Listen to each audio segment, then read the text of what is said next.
Tesouro Direto. Tenho certeza que você já ouviu falar nele. Mas você sabe o que ele é? Esse é o quadro BMC Explica e o tema de hoje é Tesouro Direto. Bom, nada mais é do que um programa do governo brasileiro em parceria com a B3 que permite que pessoas físicas invistam diretamente em títulos públicos emitidos pelo Tesouro Nacional, bastando apenas ter uma conta num banco ou em uma corretora habilitada pelo Tesouro Direto. O Tesouro Nacional oferece títulos com diferentes tipos de rentabilidade, atreladas tanto à variação da inflação do país mais uma taxa real, a Selic, ou a uma taxa pré-fixada. Esses títulos são uma das formas do governo de captar recursos para financiar as atividades e projetos. Os investidores podem escolher diferentes tipos de títulos com prazos e rentabilidades diferentes.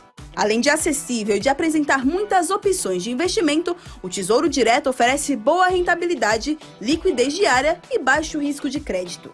O investidor pode ficar até o final do prazo contratado ou até mesmo sair antes do prazo. No entanto, se sair antes, a rentabilidade pode oscilar, resultando ou em ganho maior do que o planejado ou até mesmo em perdas. Essa opção de investimento é de baixo risco, porque são garantidos pelo governo federal. Mas é sempre muito importante avaliar os riscos e as oportunidades antes de fazer qualquer investimento.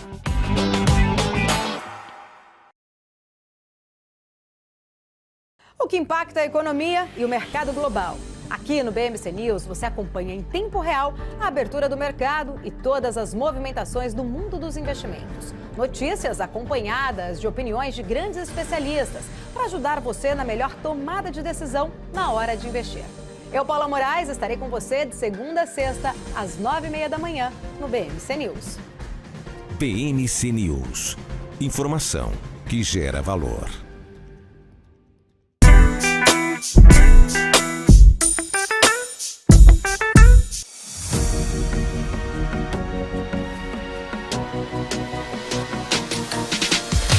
BMC News. Informação que gera valor.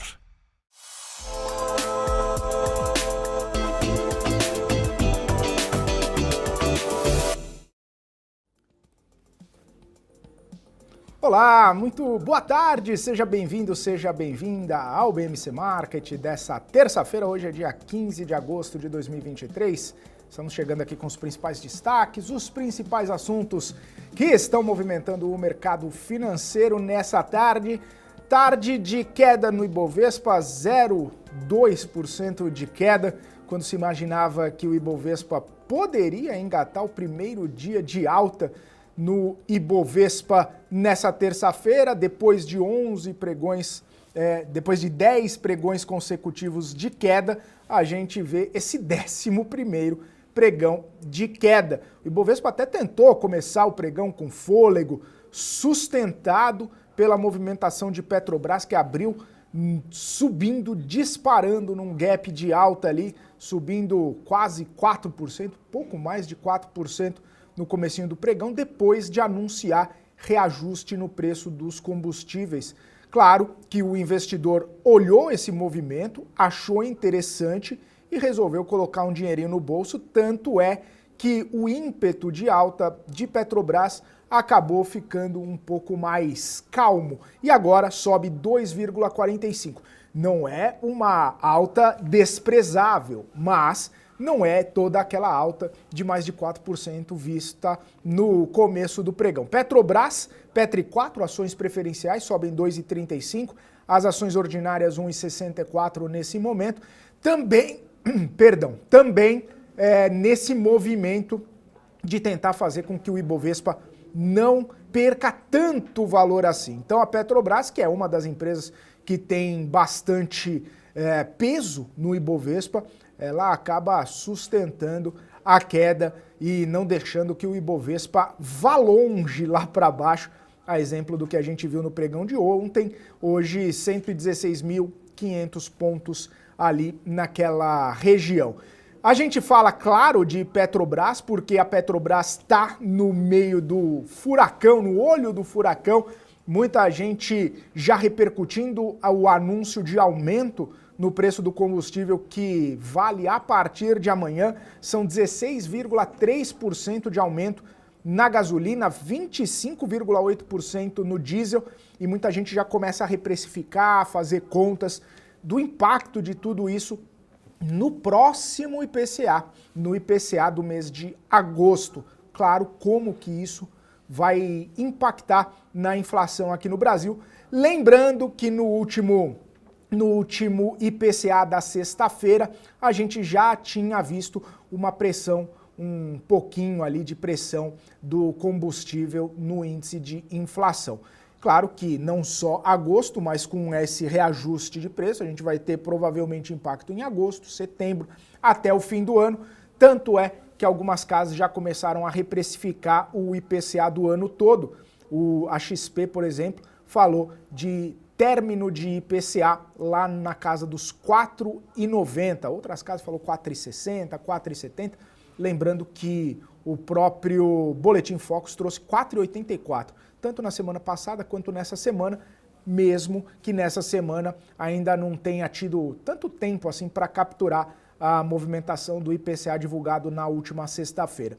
E é interessante a gente falar dessa movimentação de Petrobras, porque agora há pouco o próprio presidente da companhia, Jean Paul Prates, falou, né, sobre essa medida, essa possibilidade, esse reajuste, dizendo que o novo patamar do petróleo está estabilizado, e foi isso que acabou levando a Petrobras a fazer o reajuste. Se fosse pelo PPI, o aumento seria acima de R$1 no diesel e mais de 50 centavos na gasolina. Jean Paul Prats falando que o aumento foi menor ainda se levasse em consideração com o preço internacional. Diz que está praticando uma política saudável para o país e uma política igualmente saudável para a própria Petrobras, para a companhia.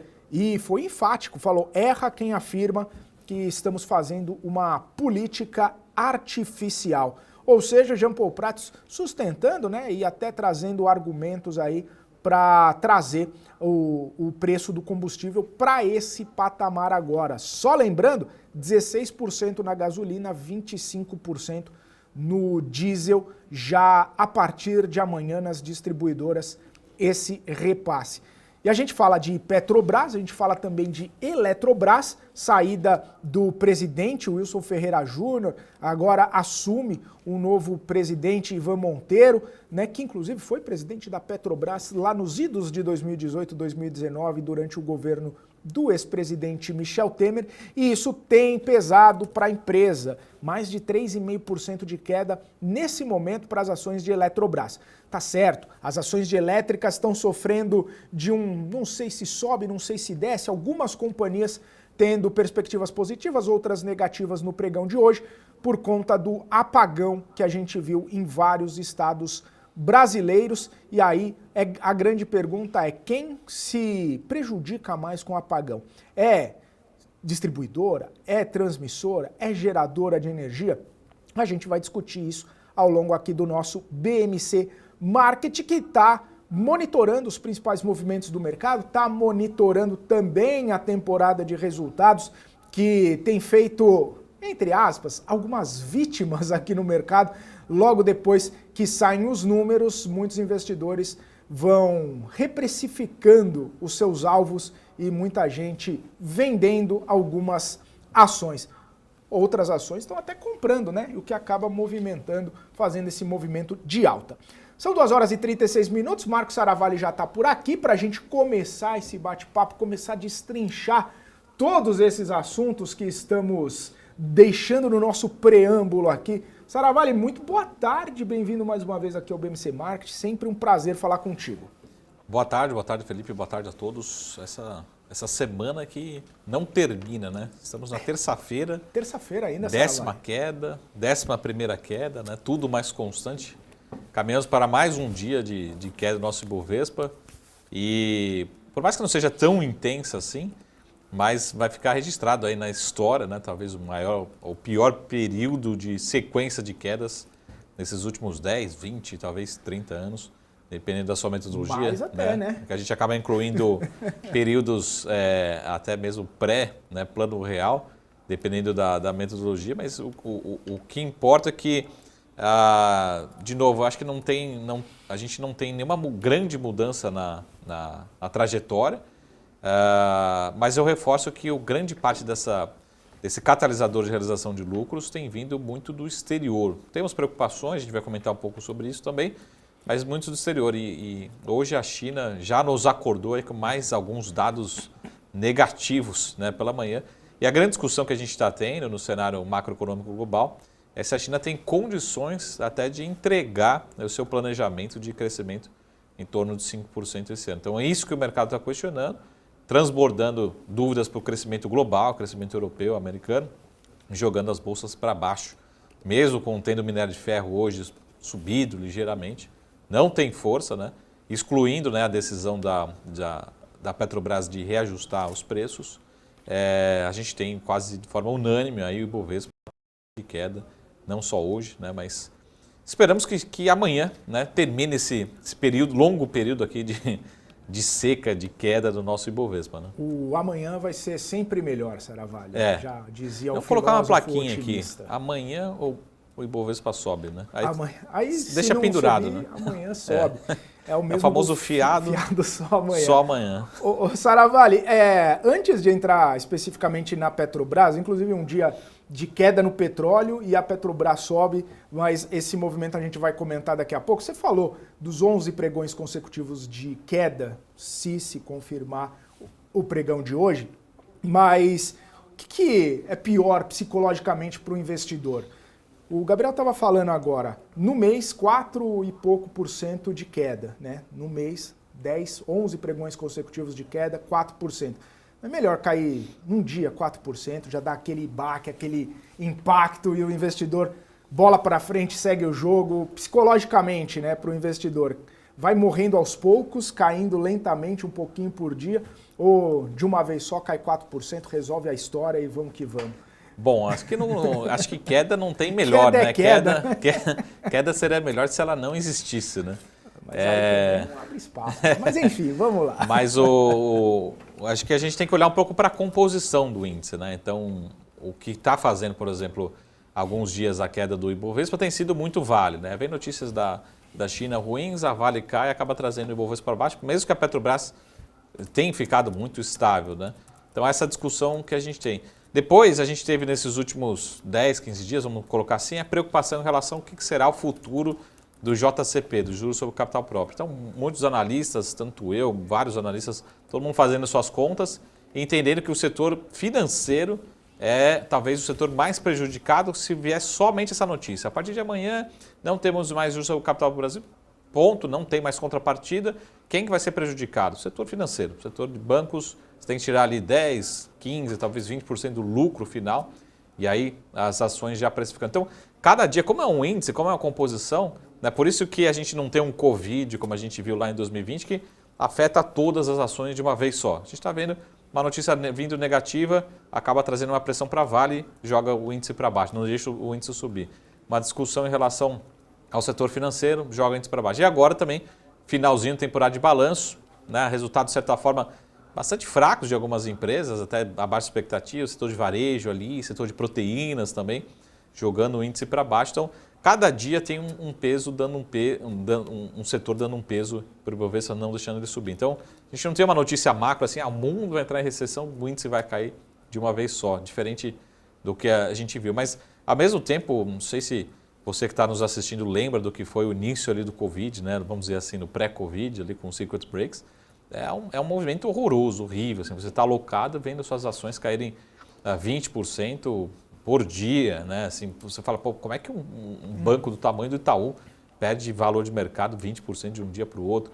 E você fica meio sem notícia. Aqui, esse movimento também gradual, acho que ajuda também a quem, pelo menos eu gosto muito dessa estratégia de ir alocando ao longo do tempo. Né? Você fala, pô, vou comprar aqui Petrobras, vai. Eu gosto de Petrobras a 32, gosto, compro. Pô, mas foi para 30, então eu compro mais um pouco. Pô, foi para 28, então eu acelero as compras. Estou chutando aqui um exemplo prático. É bom também para quem vai fazendo alocação ao longo do tempo. Lembrando que um gestor, dificilmente ele compra tudo num dia, né, e ele participa até um limite, né, para não ter tanto um volume de compra. Então, às vezes o gestor demora 2, 3, 6 meses para fazer uma alocação. Então, essas quedas assim de uma forma com parcimônia pode fazer sentido, principalmente para o investidor adicional ajudar nessa alocação. Mas a verdade é que ninguém ninguém gosta, né? E até eu fiz uma provocação hoje no Twitter, no Instagram, nas redes sociais, é que ninguém gosta, né? A gente estava vivendo também, de certa forma, ficamos mal acostumados com junho, com julho, meses muito fortes, algumas ações subindo dentro do mês, 20%, 30%. Também a gente fica mal acostumado. Precisa lembrar que renda variável tem oscilações, né? E não oscila só para cima todos os dias. A gente vinha com uma série, né, de também muito positiva que a gente não via muito tempo, vários 2, 3 meses seguidos de altas bastante expressivas em algumas ações. Então, esses dias de queda também o education acaba ajudando bem os investidores que estão chegando agora, né? Maravilha, Saravalli. E claro que, parafraseando o Copom, né? Parcimônia é o nome do jogo. Mas tem umas críticas aí, né? Quando, poxa, mas vai comprando de pouquinho em pouquinho, cai um pouquinho, compra, subir um pouquinho, compra. Fala, tá bom, né? E o caixa? Infinito, Marcos Saravalli? Não tem caixa infinito, né? Mas, é lógico, fazendo parte da estratégia, isso pode representar uma boa oportunidade, principalmente quando vai, né, tendo aqueles movimentos, igual a gente falava aqui, né? E aí, entrando especificamente no caso de Petrobras. Poxa, teve um evento lá que a Petrobras foi para R$29, estava 30, 31, foi para 29, 28.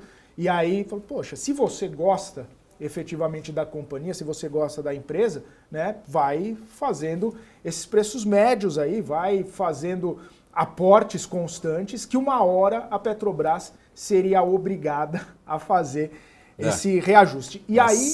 Essa é a discussão do dia. E aí era essa a discussão do dia. A Petrobras já era obrigada a fazer, e a gente comentava isso, Saravalli, eu me lembro muito bem, porque praticamente todo dia a gente estava falando sobre isso. Poxa, a defasagem está aumentando, né? Gasolina, diesel, ficando 80 dias, 85 dias, 90 dias no diesel, praticamente 3 meses sem reajuste, e isso, né, criando um clima um tanto quanto tenso para a companhia. Uma hora ia ter que tirar esse represamento dos preços, e isso poderia animar o mercado. Foi exatamente o que a gente viu hoje, mas precisava demorar tanto tempo assim, Saravalli? E essa acho que é a grande pergunta que as pessoas estão se fazendo, principalmente os investidores, olhando para esses movimentos aí de Petrobras, né? Bom, a gente tem, em um assunto, a gente tem vários desdobramentos, né? E a minha percepção, até a gente comentou aqui em vários programas anteriores, é em relação à intensidade. Eu, particularmente, não esperava que fosse ocorrer um aumento nessa magnitude, independente do tamanho da defasagem. Mas, Marco, a defasagem era 20%, 25%. Eu não esperava que fosse ocorrer. E eu acho que é até pior ter uma política que a gente acaba não tendo certeza do que de fato é essa política, né? Porque se a gente tivesse realmente... tem uma defasagem de 2%, eu vou corrigir meio. Tem uma defasagem de 3%, eu vou corrigir 1%. Se tivesse uma metodologia, tudo seria muito mais previsível. É lógico que a gente está falando aqui de um olhar, vendo a reação das ações, do olhar de acionista.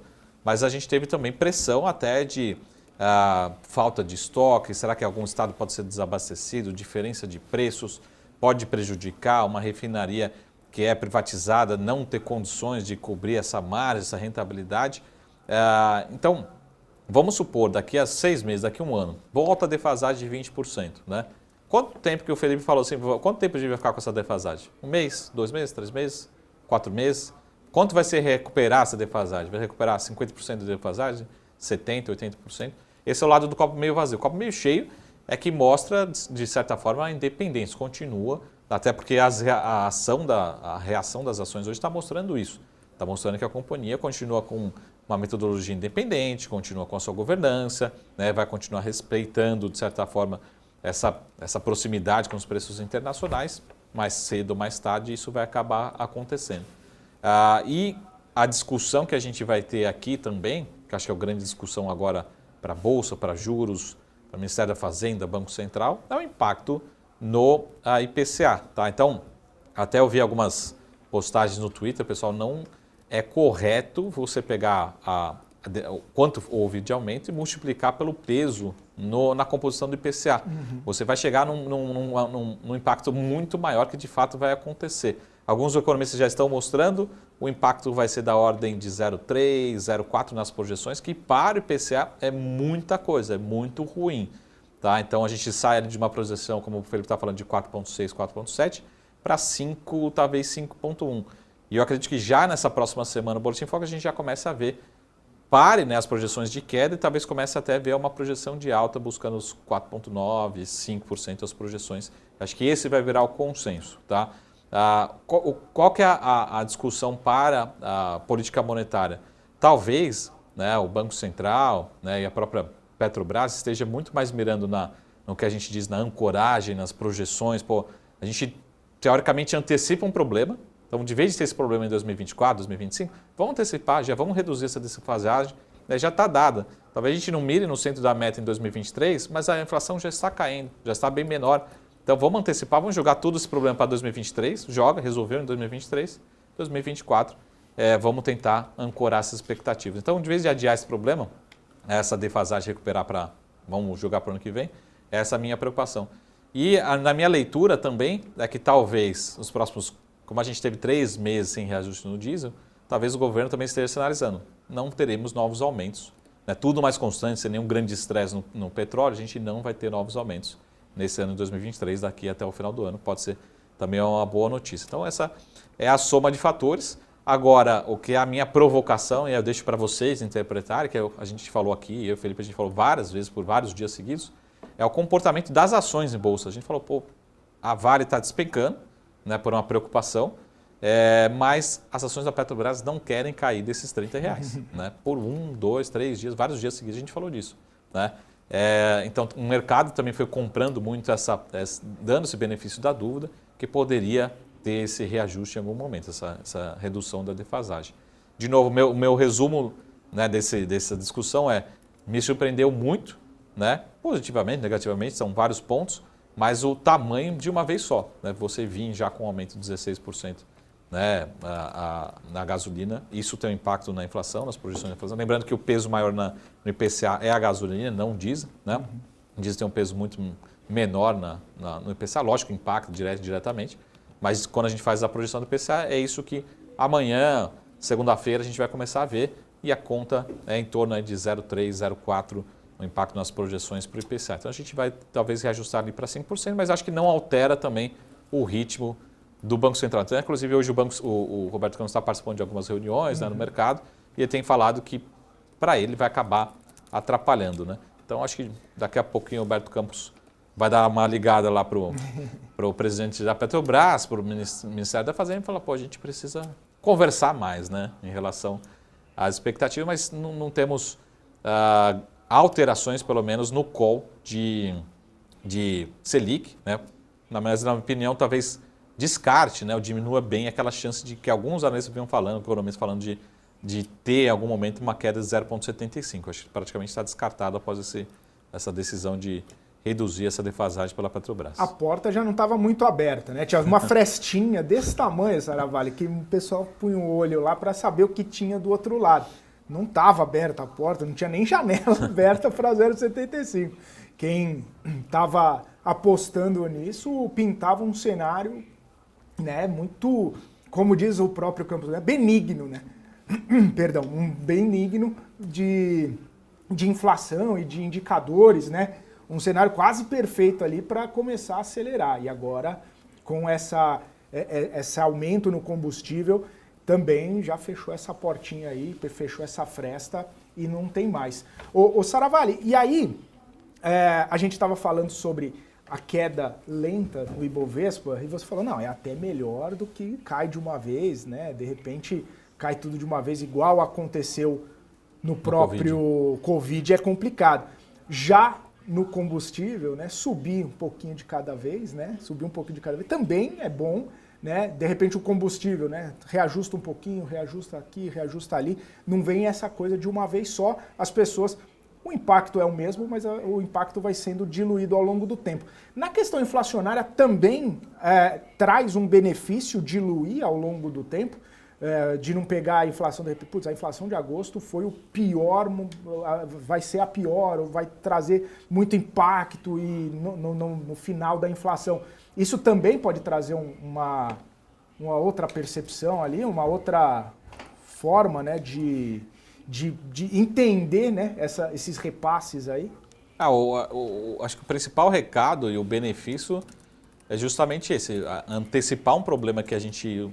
E a gente falou aqui também com vários economistas, eu lembro, acho que talvez o Ettore da Ativa falou aqui também várias vezes, que a gente tem alguns pontos de risco, né? E não só o Ettore, vários economistas falaram aqui na BMC que um dos riscos era realmente a gente ter essa redução da defasagem. Em algum momento poderia, ou pelo menos deveria acontecer.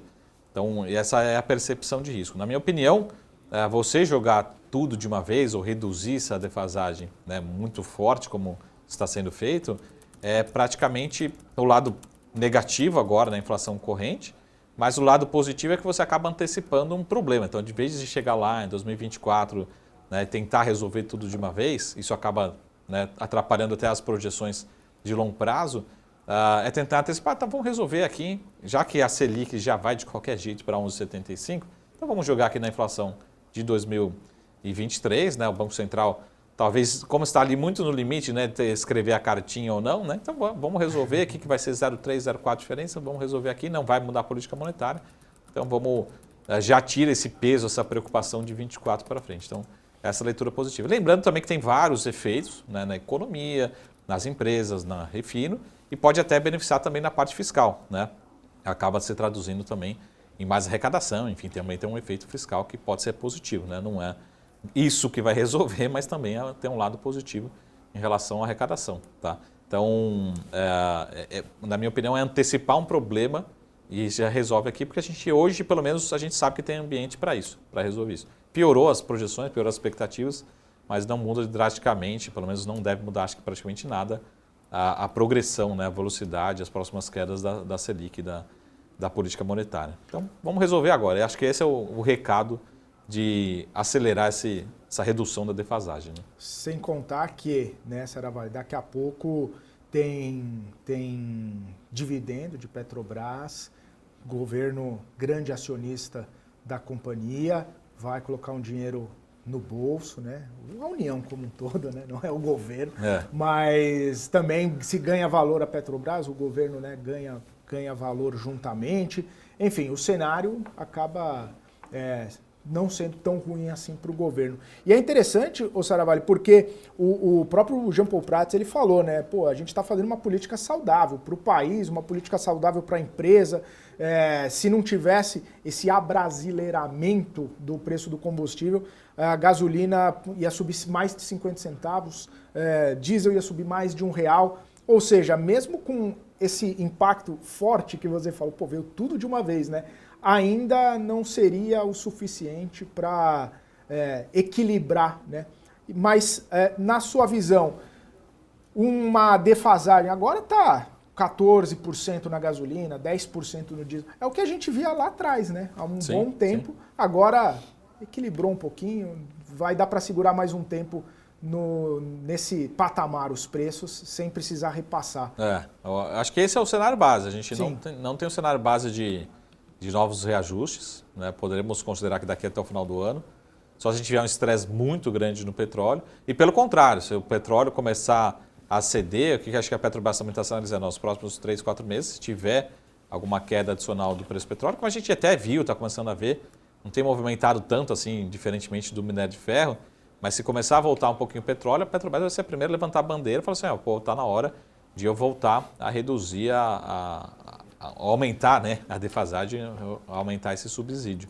Então, fica com manobra, mas no lado, eu digo, positivo, né, uma simetria positiva daqui até o final do ano, para questão de inflação, questão de outros indicadores. Tá? Lembrando que esse impacto na inflação, como o Felipe falou, deve ser dividido, né? Não deve ser na inflação de agosto, deve vir dividido nas próximas medidas, agosto, setembro principalmente.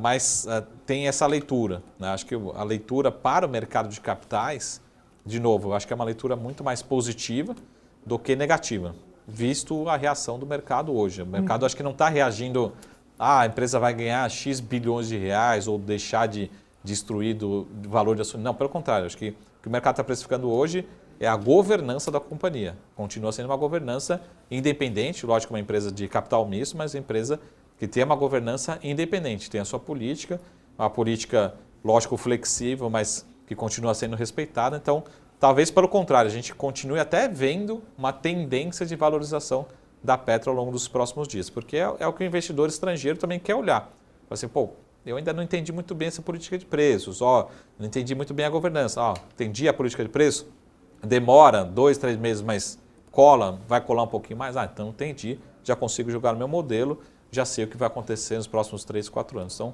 o investidor de ações, né, o acionista, acho que tende a agradecer por uma boa comunicação, uma melhor comunicação, vamos dizer assim, da companhia. Então, aquela política de preços, ainda não sabemos o que é. A partir de agora, a gente fala, estou começando a entender a política de preços atual da companhia.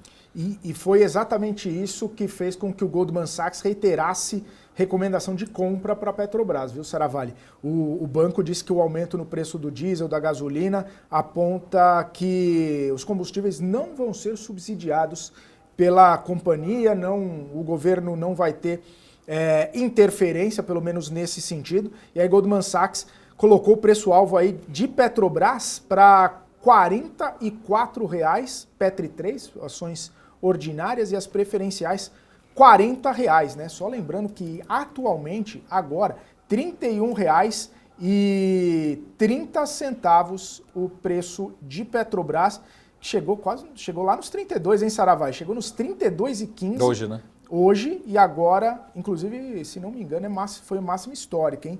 Que lá no dia, se não me engano aqui, deixa eu só pegar, 21 de junho, chegou nos R$ 32,00 e era a máxima. Hoje chegou nos 32,15, passando aí essa máxima histórica. Só lembrando, já todos ajustados por dividendos, né? Já ajustado. E aí, para chegar nos R$40,00, Saravalli, olha só, cerca de quase 30%, né, em cima do que está sendo praticado agora. Bom, a gente vai para um rápido intervalo, daqui a pouquinho voltamos com mais repercussões desse pregão de hoje e, claro, convidado para bater papo aqui no BMC Market. Continue com a gente, o intervalo é rapidinho.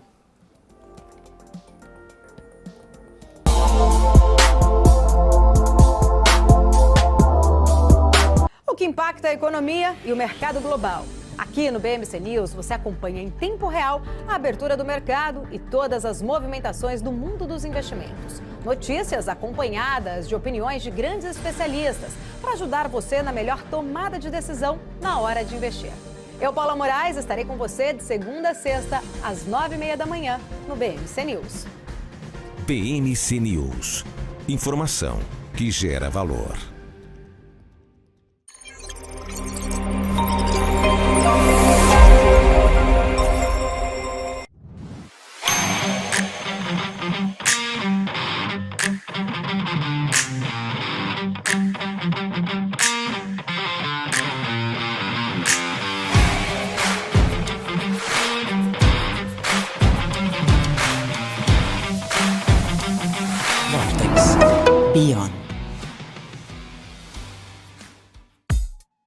Tesouro Direto. Tenho certeza que você já ouviu falar nele. Mas você sabe o que ele é? Esse é o quadro BMC Explica e o tema de hoje é Tesouro Direto. Bom, nada mais é do que um programa do governo brasileiro em parceria com a B3 que permite que pessoas físicas invistam diretamente em títulos públicos emitidos pelo Tesouro Nacional, bastando apenas ter uma conta num banco ou em uma corretora habilitada pelo Tesouro Direto. O Tesouro Nacional oferece títulos com diferentes tipos de rentabilidade, atreladas tanto à variação da inflação do país mais uma taxa real, a Selic, ou a uma taxa pré-fixada. Esses títulos são uma das formas do governo de captar recursos para financiar as atividades e projetos. Os investidores podem escolher diferentes tipos de títulos com prazos e rentabilidades diferentes. Além de acessível e de apresentar muitas opções de investimento, o Tesouro Direto oferece boa rentabilidade, liquidez diária e baixo risco de crédito. O investidor pode ficar até o final do prazo contratado ou até mesmo sair antes do prazo. No entanto, se sair antes, a rentabilidade pode oscilar, resultando ou em ganho maior do que o planejado ou até mesmo em perdas. Essa opção de investimento é de baixo risco, porque são garantidos pelo governo federal. mas é sempre muito importante avaliar os riscos e as oportunidades antes de fazer qualquer investimento.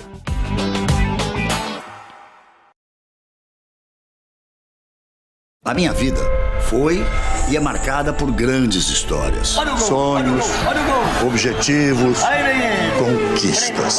Me chamam de narrador de emoções, mas na verdade eu narro escolhas que mudaram vidas, inclusive a minha. Por isso eu escolhi a EQI Investimentos, o parceiro que me orienta na hora de investir e que me dá autonomia para conquistar meus objetivos. EQI Investimentos, invista em suas escolhas.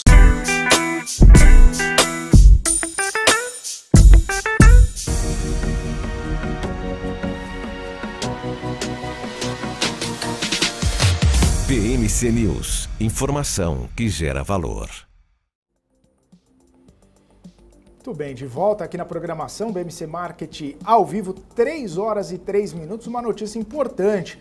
O relator do arcabouço fiscal na Câmara dos Deputados, Cláudio Cajado, confirmou que a reunião do presidente da Câmara, Arthur Lira, com os líderes partidários para debater e conversar e articular os assuntos referentes ao arcabouço fiscal só na próxima segunda-feira, às 7 horas da noite. Cláudio Cajado diz que todo o atrito envolvendo o ministro Fernando Haddad e Arthur Lira já foi superado, diz que ainda não tem compromisso de calendário para a votação do arcabouço e que isso provavelmente deve ser debatido e colocado na pauta de discussão na próxima segunda-feira. Só lembrando, né, essa reunião de líderes com Arthur Lira para debater orçamento, para debater o arcabouço fiscal, seria realizado ontem, essa reunião seria realizada ontem, 7 horas da noite, e aí numa declaração do ministro Fernando Haddad falando sobre os poderes excessivos, ou o grande poder que a Câmara dos Deputados tem nas mãos atualmente, Lira não gostou dessa declaração, desmarcou a reunião, inclusive havia a esperança e a expectativa de que essa reunião pudesse acontecer hoje para o arcabouço fiscal ser votado ainda nessa semana. O que não aconteceu, o Cajado confirmou, só na semana que vem, segunda-feira, 7 horas da noite, Arthur Lira recebe os líderes partidários. Tem muita questão ainda envolvendo arcabouço fiscal, né, principalmente as mudanças, as emendas feitas lá no Senado Federal e como que isso vai ficar resolvido, né? A Câmara dos Deputados acaba dizendo, né, muitas lideranças, que o governo precisa ser um pouco mais enfático ali, decisivo, né? Falar, olha, a gente pretende ir por esse lado, pretende ir por aquele lado, até mesmo para nortear a decisão da Câmara dos Deputados. Lembrando que houve, né, a votação na Câmara, passou o arcabouço fiscal antes do recesso parlamentar, depois foi para o Senado, né, e voltou para a Câmara dos Deputados e agora precisa ser ratificado pelos deputados e isso, claro, ainda demanda muita conversa, muita articulação e muita gente está falando aí que o governo precisa ser um pouquinho mais, né, enfático e precisa nortear mais ali o que quer o governo. Vai deixar o fundo constitucional dentro, vai deixar o fundo constitucional fora, vai deixar ciência e tecnologia dentro, vai deixar fora, enfim, uma série de questões ainda que precisam ser dirimidas e, como o Saravalli muito bem trouxe aqui, o Banco Central só monitorando, né, a questão fiscal, a questão da arrecadação, a questão dos gastos, para saber quais os próximos passos. Bom, 3 horas e 6 minutos, recado dado e agora a gente recebe o nosso convidado dessa terça-feira, Alexandre Matias, CEO da Quilima Asset, aqui conosco. Alexandre, seja muito bem-vindo, prazer recebê-lo aqui no BMC Market, muito boa tarde para você. Boa tarde, o prazer é todo meu. Alexandre, queria falar um pouquinho a respeito dessas movimentações que a gente tem visto na Bolsa, principalmente quando a gente vem comentando vários dias, né, de queda, 10 quedas consecutivas, hoje a gente engatando a 11ª queda e o investidor estrangeiro parece que está levando seu dinheiro para outras bandas, para outras geografias. Queria entender sua visão sobre de repente, esse mau humor ou, de repente, essa realização do investidor estrangeiro que acaba pesando aqui na nossa bolsa? O investidor estrangeiro não quer mais saber de Brasil, já está olhando para outros lugares? Como que está a sua impressão? Olha, a primeira coisa que eu faria é tentar ter uma perspectiva de um horizonte um pouco mais longo, né? A gente tem que pensar em meses, trimestres e anos, né? E quando eu observo isso, a gente estava falando de uma bolsa que há 2 meses estava rondando ali os 100 mil pontos. E subiu rápido, né? Relativamente rápido. Julho subiu 9%, depois no outro mês subiu mais 3 ou 4%. E agora está brigando aqui na faixa dos 115 com 120. Eu olho muito a média móvel de 21 dias, né? Ela chegou em 117, tem 30 dias e desde então está se mantendo nesse patamar. A média móvel está em 117, 119, sobe 2 mil pontos, cai 2 mil pontos. Então, a despeito dessa volatilidade de curto prazo, desses 10, 11 dias de quedas aí que todo mundo está falando, a queda do pico para o patamar atual, ela está em torno de 5%, que é uma queda moderada, né? Uma realização natural no mercado de alta, vindo ali de 100 mil pontos. Então, eu não sobreenfatizaria esse movimento para baixo, eu vejo mais uma bolsa que está acumulando. Daí a gente tem que entender por quê, o que essa bolsa está reagindo. Bom, quando eu olho para o quadro global, tem uma série de influências em que é um cenário que a gente vê como construtivo daqui para o final do ano, mas que tem desafios de curto prazo, né? O primeiro deles, talvez o mais importante de todos, é que a taxa de juros de 10 anos da economia americana, que é o preço mais importante do mundo, é o preço que baliza o retorno do custo de oportunidade nos Estados Unidos e o retorno de todos os ativos, teve um movimento para cima relativamente importante. Eu não associo isso ao Fed, eu associo mais ao cronograma de emissões do Tesouro Americano e a questões de movimento de treasuries, tanto da China quanto do Japão.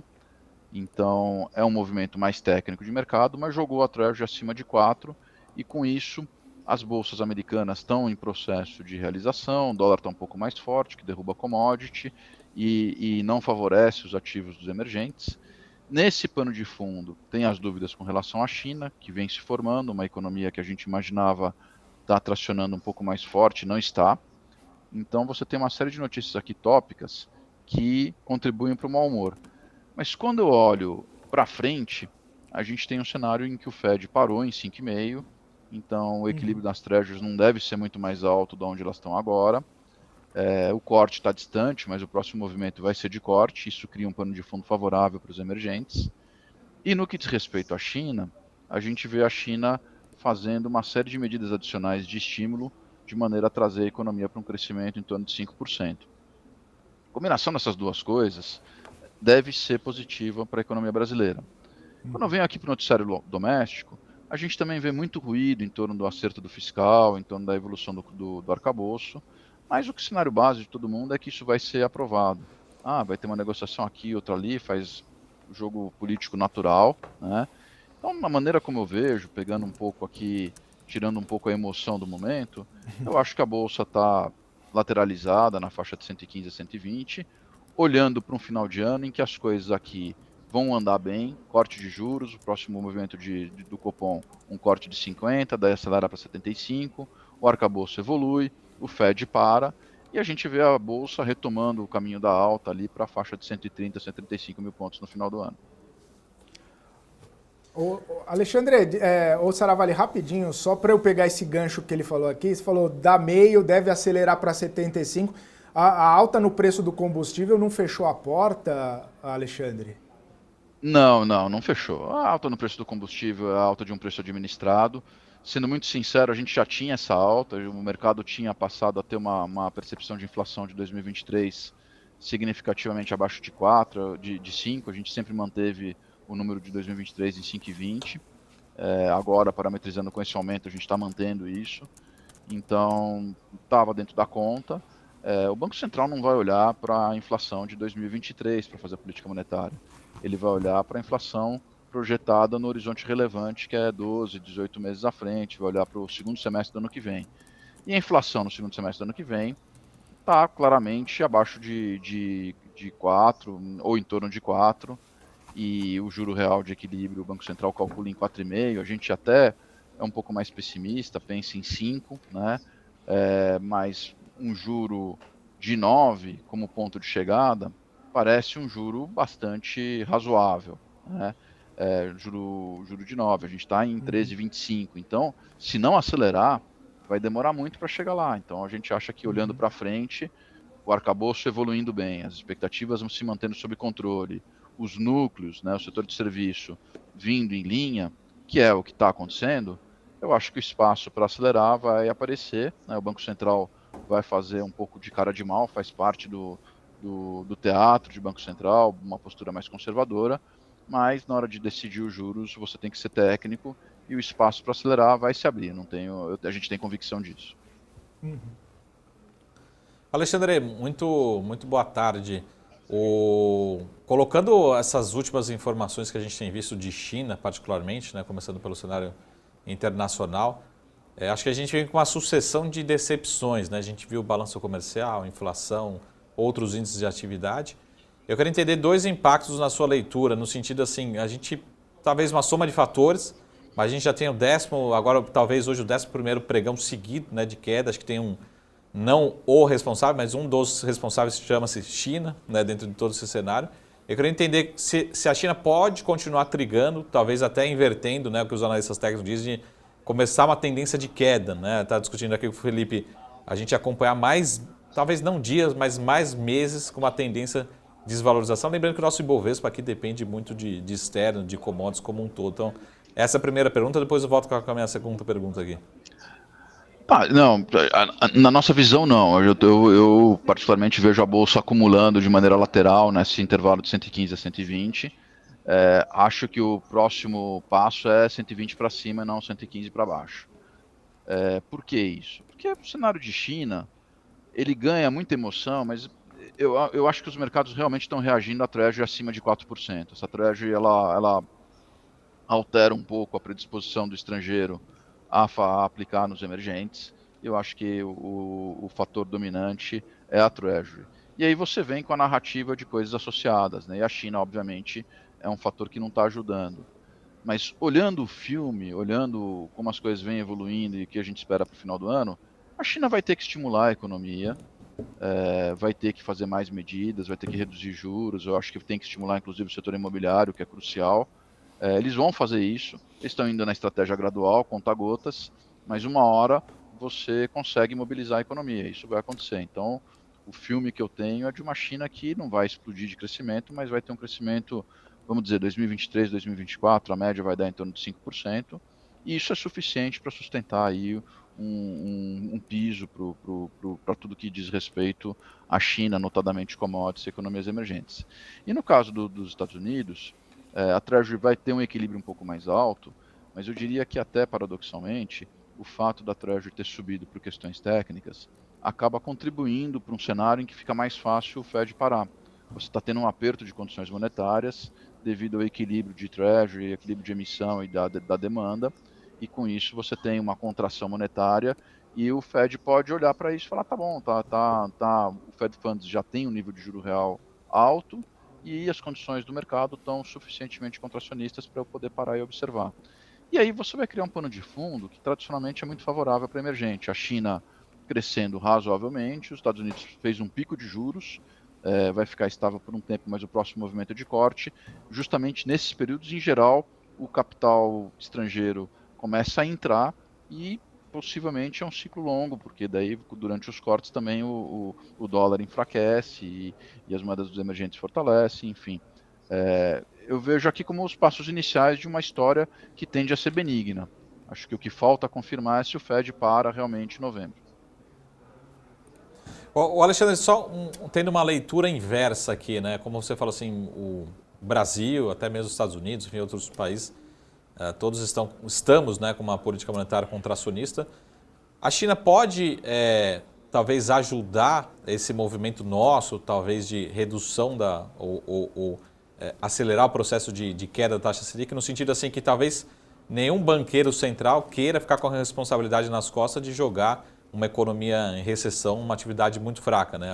Acho que o consenso do ano aqui para o Brasil, para o ano que vem, para o segundo semestre, e para o ano que vem ainda é uma atividade muito fraca, né? Excluindo ali o agro, praticamente está tudo ainda muito parado, né? Se tem algum sinalizador externo que pode acelerar esse processo, como você está falando lá no comecinho, né? Talvez começar a colocar na conta um 0,75, quais seriam as condicionantes, né? Ou quais seriam os catalisadores para a gente ter algum argumento para acelerar essa queda de juros? Eu acho que o principal argumento, né, na minha cabeça, é o que o Banco Central pôs na ata, que eles estão parametrizando a evolução dos juros à luz da queda da inflação esperada e da inflação corrente do ano seguinte, né? Se essa inflação cai, mesmo os juros estáveis, já produzem um juro real maior. E eles não querem assim, já está apertado. Então, eu acho que o espaço para cortar mais vai vir do fato de que você vai ganhar mais convicção na convergência da inflação para um número um pouco abaixo de 4, em torno de 4 para o ano que vem, e aí esse espaço está configurado. No âmbito externo, a gente vê a China, uma economia que não tem tracionado, vai ter estímulo, né? Uma economia que está deflacionária, inclusive. Então, isso não deixa de ser um pano de fundo favorável, né?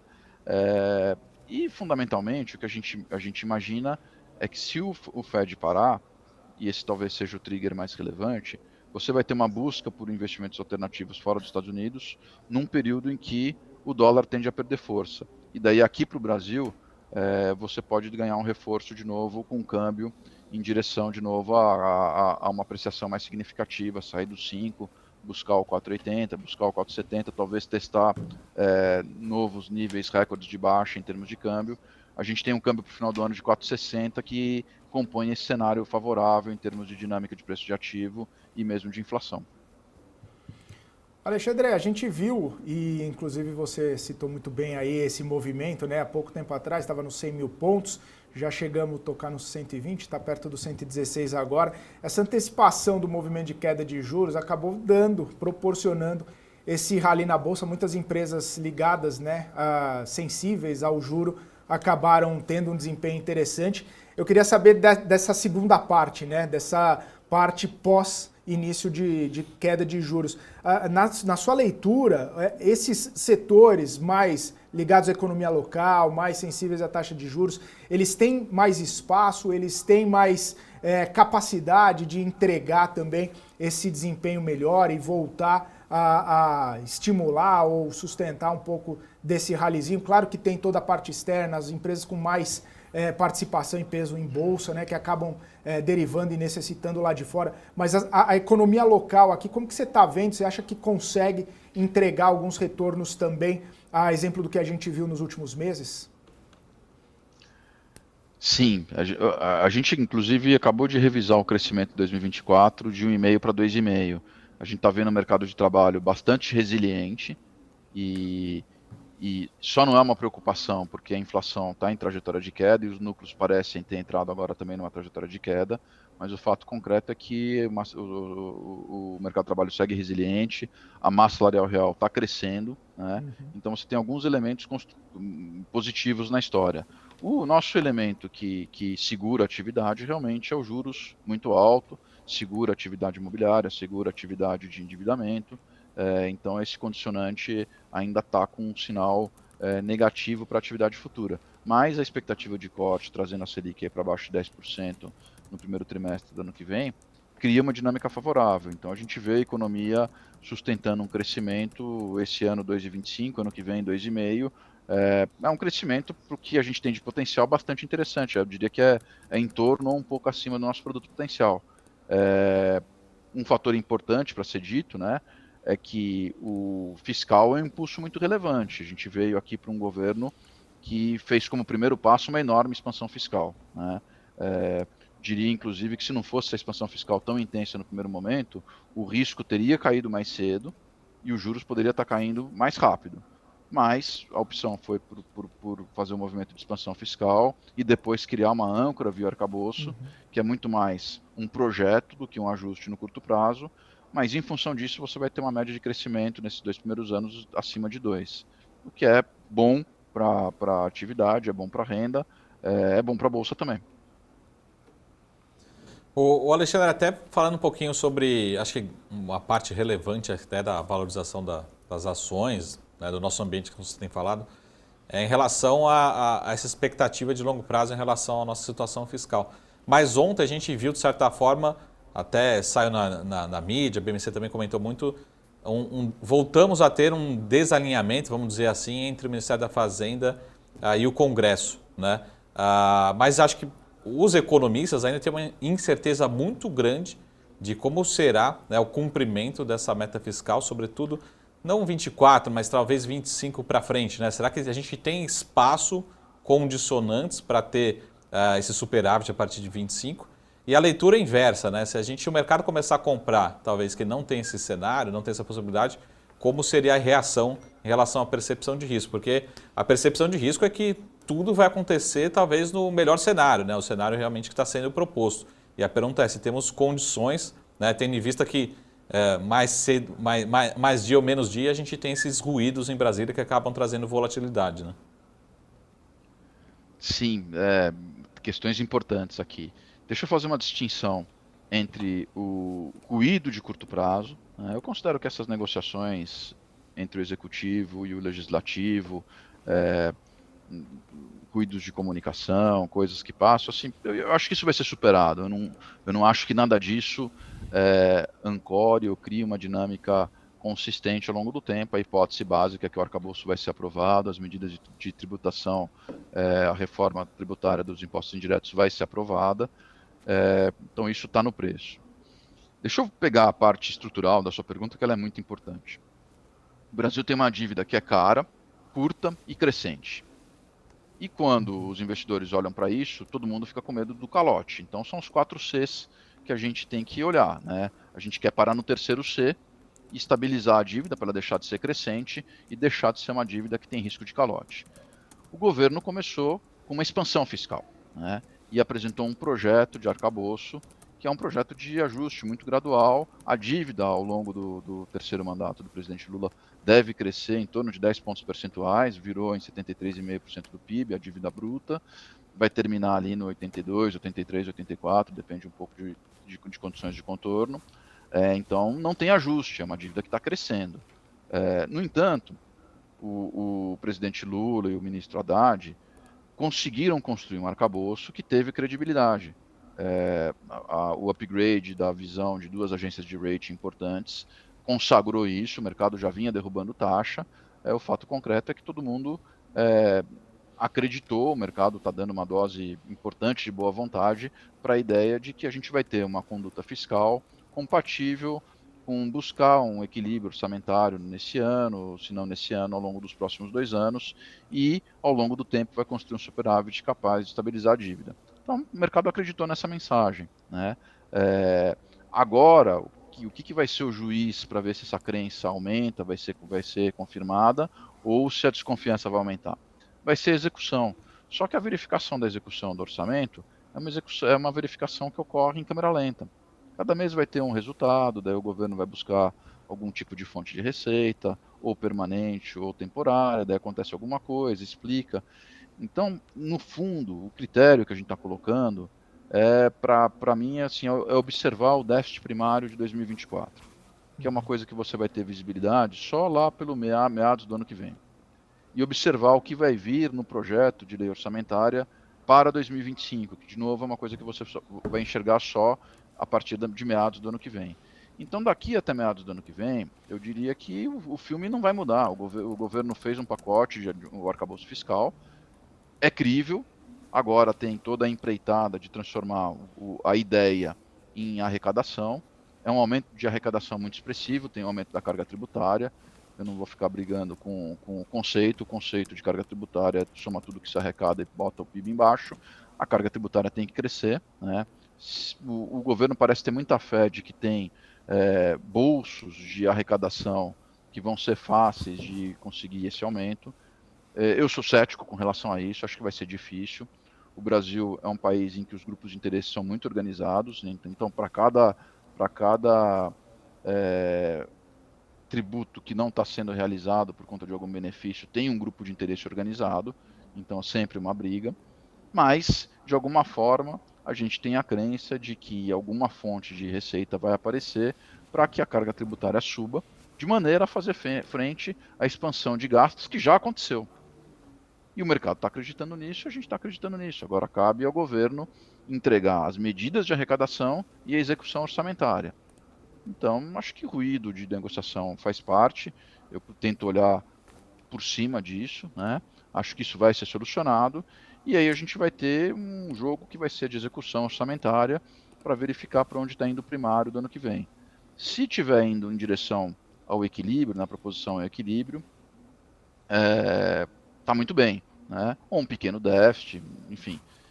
Se não tiver uma evolução significativa, a gente espera um déficit primário esse ano da ordem de 1,1%, 1,2% do PIB.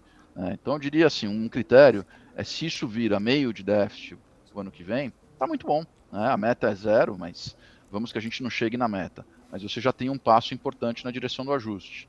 Eu acho que é isso. Daí o mercado vai olhar as condições de contorno. Se a gente crescer mais um pouco, a relação dívida-PIB melhora um pouco por conta do crescimento. Não é exatamente ajuste fiscal, mas não importa qual seja a razão, se a dinâmica da dívida tiver com um pouco mais de conforto, a preocupação diminui. E aí vamos observar como estão as coisas em meados do ano que vem. Nosso cenário é um cenário construtivo. A gente acha que os desafios foram superados e a gente tem confiança de que, de uma forma ou de outra, alguma coisa que seja parecida com o que está no arcabouço vai ser entregue pelo governo. Ô Alexandre, só uma última provocação aqui, Felipe. A gente tem vários temas quando a gente fala de meta fiscal, mas um dos temas, até inclusive aqui, muito a gente tem discutido na BMC, é sobre o fim do JCP. Né? E aí eu pergunto para você, para quem está investindo em bolsa, né? Para quem está nos acompanhando, tem muito investidor aqui, pegando só esse tema, tá? É difícil, lógico, a gente tomar decisão com um tema só, mas vem o JCP e todo mundo, os analistas estão falando, mas vai ter impacto na lucratividade, os bancos vão ter menos lucro, as ações vão cair, mas ao mesmo tempo resolve o problema fiscal. Né? Para quem está investindo em bolsa, isso é uma notícia boa ou ruim, né? Caso venha, isso olhando só para um tema específico, que é uma possibilidade bem real, né? A extinção do JCP. Eu diria que é predominantemente boa, né? Eu acho que a gente deve contar com isso, acho muito altamente provável que aconteça. Ao melhorar a percepção de risco, é benigno para a economia como um todo e para a bolsa em geral.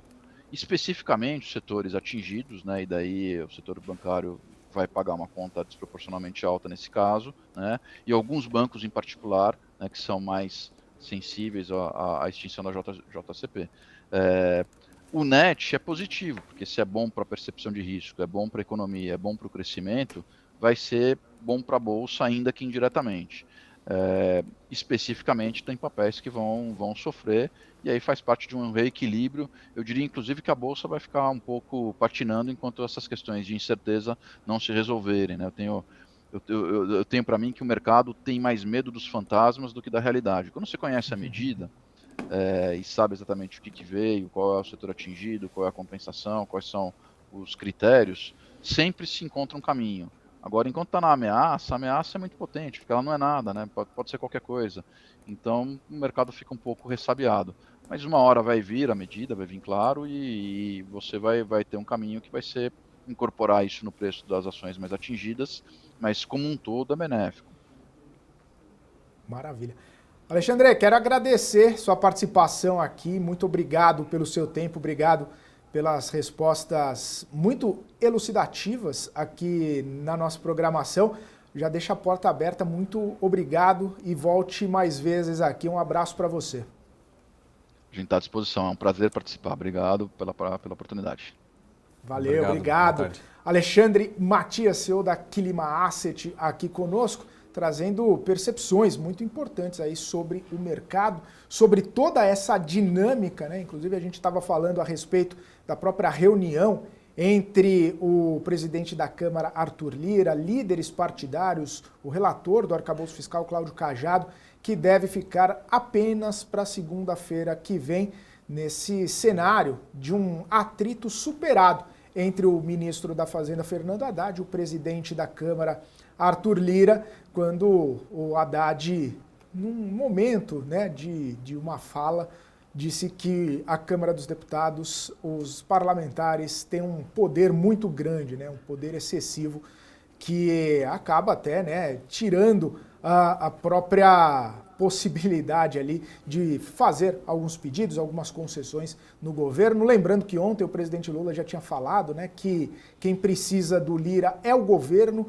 e não é o Lira que precisa do governo, é o governo que precisa do Arthur Lira e de todos os deputados, justamente porque eles que colocam para votar e votam pautas caras, pautas importantes para o governo. Claro que a gente vai continuar monitorando toda a discussão, afinal, né, tem arcabouço fiscal, tem também orçamento para ser colocado em discussão, tem no Senado também toda a reforma tributária, vários assuntos tramitando no Congresso Nacional que impactam diretamente na economia brasileira. 3 horas e 32 minutos, nós vamos para um rápido intervalo, daqui a pouquinho estaremos de volta repercutindo mais notícias do mercado financeiro, continue aqui com a gente.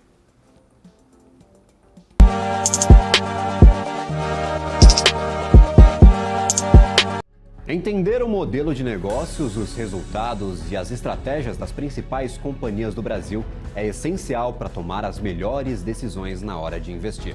E é isso que nós trazemos no BMC Business. Entrevistamos os CEOs e diretores das principais companhias de capital aberto do país. Eu sou Gabriel Monteiro e encontro você no BMC Business todas as terças e quintas, às 22 horas, aqui na BMC News. BMC News. Informação que gera valor.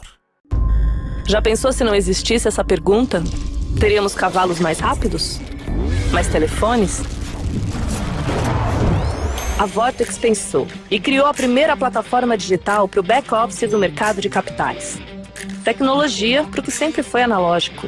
Hoje, temos mais de $500 bilhão em ativos em 3 frentes integradas. Ir além é descomplicar o mercado de capitais todos os dias. Vortex. Beyond. O que impacta a economia e o mercado global. Aqui no BMC News você acompanha em tempo real a abertura do mercado e todas as movimentações do mundo dos investimentos. Notícias acompanhadas de opiniões de grandes especialistas para ajudar você na melhor tomada de decisão na hora de investir. Eu, Paula Moraes, estarei com você de segunda a sexta, às 9h30 da manhã, no BMC News. BMC News. Informação que gera valor.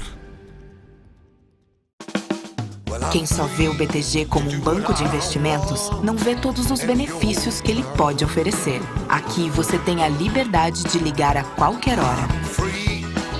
E tem a confiança de contar com o time BTG.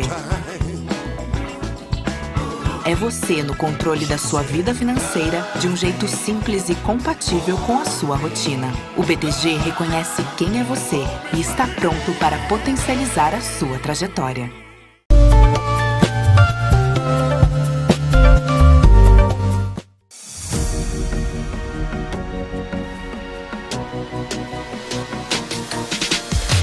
BMC News. Informação que gera valor. Muito bem, estamos de volta aqui na programação BMC Market ao vivo, 3 horas e 35 minutos. Estava monitorando aqui o mercado financeiro, estava monitorando o Ibovespa, que no começo do nosso BMC Market estava com uma queda ali cerca de 0,3%, 0,4%, agora cai 0,2%, 116.575 pontos, deu uma ligeira, né, queda na queda, né? Acabou tendo um arrefecimento aí nessa queda, ficou um pouco menos profundo, perdeu um pouquinho de fôlego. Mesmo assim, continua engatando o 11º pregão consecutivo de queda. E eu estava monitorando, né, as empresas que estão desempenhando um papel mais pesado, mais negativo no Ibovespa neste momento. As aéreas, Gol e Azul, acabam caindo bastante. Claro que a diferença é muito grande entre uma e outra. A Gol caindo mais de 12%, enquanto a Azul caindo 5,19%.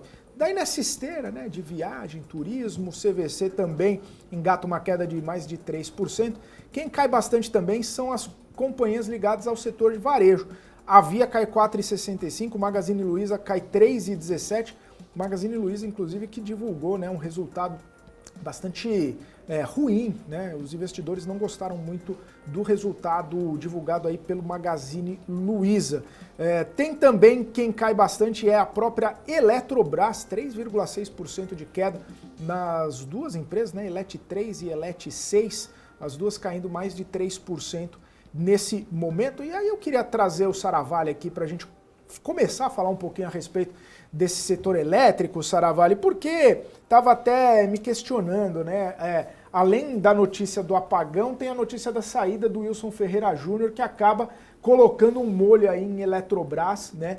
Os investidores acabaram não gostando muito, tendo um pouquinho mais de cautela, tirando um pouquinho o pé de Eletrobras, principalmente nessa movimentação da saída do presidente, do CEO, Wilson Ferreira Júnior, que tem uma trajetória, tem uma história com a Eletrobras, né? Ele estava em Eletrobras, foi para a Vibra Energia, agora voltou para a Eletrobras, esteve, né, na frente da companhia durante todo o processo de privatização, e aí, por talvez algumas divergências com o Conselho de Administração, com algumas pressões, decidiu sair.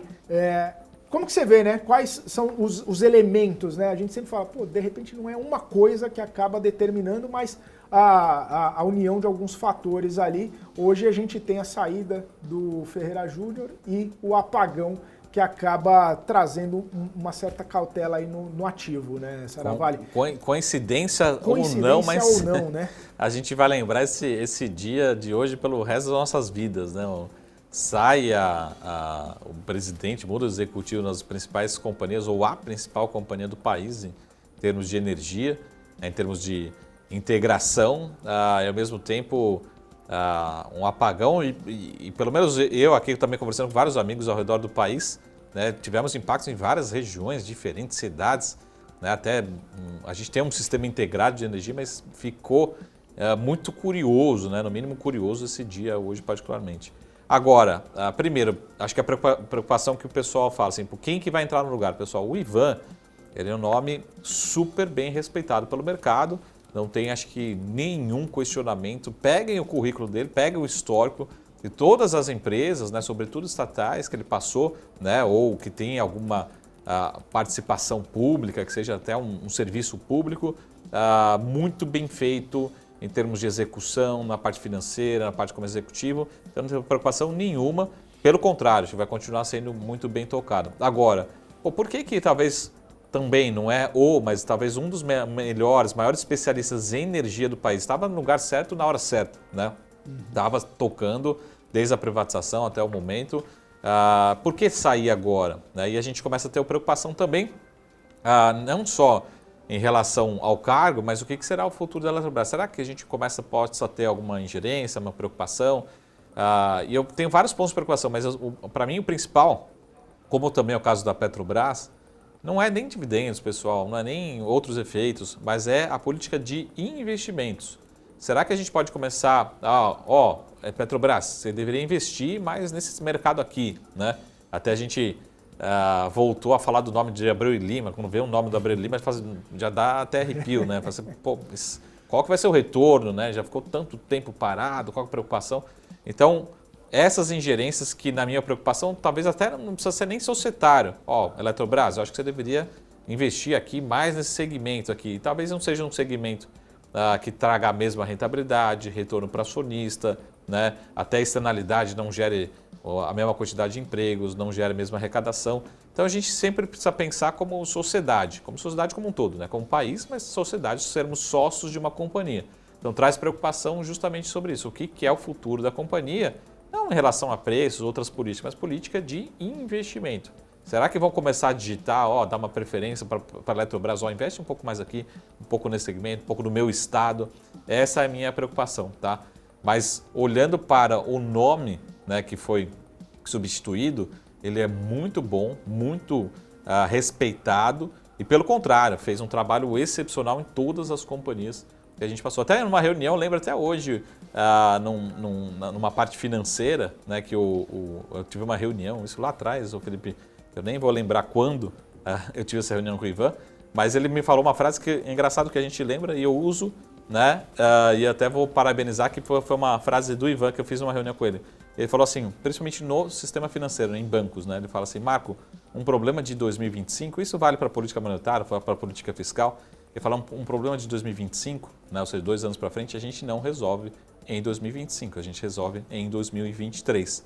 Então é uma frase que eu escutei dele e isso é a nossa vida como diretor financeiro, como política monetária, como política fiscal, isso vale para tudo, né? Então não tenho preocupação e não acho que vai ter nenhuma ruptura em relação à Eletrobras. Eu tenho preocupação no direcionamento em relação aos investimentos da companhia. Mas a princípio a reação hoje e pelo próprio ativo Eletrobras, a reação tem sido negativa.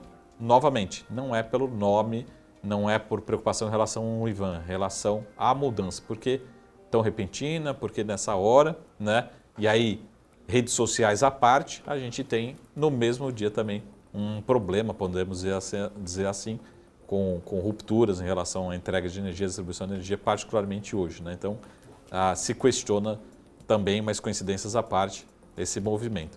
Tá? Então, é esse movimento que a gente tem particularmente em Eletrobras. Não tenho preocupação em relação ao nome, tenho preocupação em relação à política de investimento da companhia, que também é muito relevante. Tá? Ô, Saravalli, até saiu uma notícia, né, uma avaliação do UBS, e aí falando, né, que essa saída do Wilson Ferreira Júnior aconteceu em meio a pressões e desafios do governo para cortar custo, negociar empréstimos compulsórios e aumentar a eficiência tributária da empresa nesse contexto aí de baixos preços de energia. E aí o banco diz que não descarta a possibilidade que o Ivan Monteiro, né, que presidia o Conselho de Administração, busque estreitar um relacionamento com o governo federal. Lembrando que o governo entrou com uma ação no STF, e isso é muito importante, porque no processo de privatização o governo continua com cerca de 42%, 43% das ações, mas apenas 10% dos votos. Né? Então o governo parece que já desistiu de questionar a privatização, agora está questionando apenas a participação nos votos da companhia, o que poderia trazer ali mais cadeiras dentro do conselho para poder votar. Então, talvez trazer alguma conversa ali, talvez trazer uma articulação com o governo. Mas como você falou, né, o nome não preocupa, até porque esteve à frente de Banco do Brasil, esteve à frente de Petrobras, esteve à frente de estatais, né? Não que a Eletrobras seja, porque não é mais estatal, mas esteve à frente de estatais e levou com muita tranquilidade. Né? Mas é um ponto ali que o UBS, e eu imagino que outros analistas também estão levando em consideração, essa possibilidade de ter um diálogo um pouco mais próximo com o governo, principalmente nesse contexto, né, de cortar custo, negociar empréstimo compulsório e aumentar a eficiência tributária, além da questão dos votos de aumentar o número de cadeiras no Conselho. Exatamente. E até essa questão do modelo, né, de privatização, ele é muito polêmico, mas ele já aconteceu. A gente não consegue colocar preço, né, o mesmo preço em ativos diferentes, vamos dizer assim. Então o processo de privatização, ele colocou várias condicionantes e falou, o governo vai ter que continuar com uma participação, mas você vai ter dentro do conselho, enfim, uma participação diferente. Então esse foi o preço. Vamos pegar aqui, eu vou pegar um exemplo super metafórico, Felipe, depois você me disse que ficou muito ruim, mas você vai lá comprar um carro, né? Você fala assim, tudo bem, o carro é esse aqui, né? Com essa pintura do carro. É um preço o carro, então você precificou dentro daquelas condições o carro que você vai comprar. Não, mas o carro agora, a partir de agora, está todo riscado à lataria. Não é mais o mesmo carro, né? Então são condições diferentes. Então caso realmente o governo queira fazer algumas mudanças, né, vai ter que refazer todo o processo de privatização. Esse foi um tema do primeiro semestre, acredito que perdeu um pouco de força, né? Ninguém está questionando novamente. Mas se olhar para o preço da ação, a percepção de risco aumentou, né? Aumentou desde aí do processo de privatização. A ação não tem reagido em relação aos fundamentos. Todos os analistas falam, mas o ativo está muito barato, tem uma taxa de retorno implícita ali gigante, tem um dividendo projetado gigante, né? Mas por que o papel não sobe? A percepção de risco aumentou, que é diferente, acho que um pouco, que a gente estava falando lá no primeiro bloco, um pouco do que está acontecendo com a Petrobras. A percepção de risco em Petrobras não tem aumentado, não tem se traduzido. E a boa notícia desse aumento de preço hoje, né? Lógico que a população não gosta, a gente não gosta, traz mais inflação, mas olhando para o lado do acionista, por que a gente gosta? Porque é uma percepção de que não vamos ter aumento do risco, né? De alguma ruptura em relação à governança. O que está, de certa forma, em algum momento, alguma magnitude acontecendo em Eletrobras nesse momento. Tá? Então, acho que o O Ivan tem que ter um grande trabalho em finanças, né, em estrutura de capital, em investimento, mas também em comunicação, né? Comunicar, falar quem que realmente vai decidir, vai ter influência, como é que vai ser a comunicação com o acionista, ainda também relevante, né? Mas essas foram as condições colocadas lá no processo de privatização. Então assim foi feito, assim foi realizado e assim foi precificado. Se tivesse outro cenário, seria precificado de forma diferente. Se você falar, pô, Felipe, estou te entregando um carro novo aqui, mas todo riscado, você fala assim, tá bom, legal, eu compro, só que eu quero um preço diferente, não posso comparar com o mesmo, não é o mesmo veículo, não é o mesmo ativo, e essa assim foi colocado, né, todas as condições lá no processo de privatização. Né? Maravilha, Saravalli. E eu estava até vendo, né, o setor elétrico como um todo sofrendo bastante aqui. Quem sobe? Light, Engie e Energias do Brasil. O resto do setor inteiro cai. Né? E o que pode ter um impacto também é a própria decisão da Petrobras, pode traduzir, talvez, os mais pessimistas. Minha opinião, tá?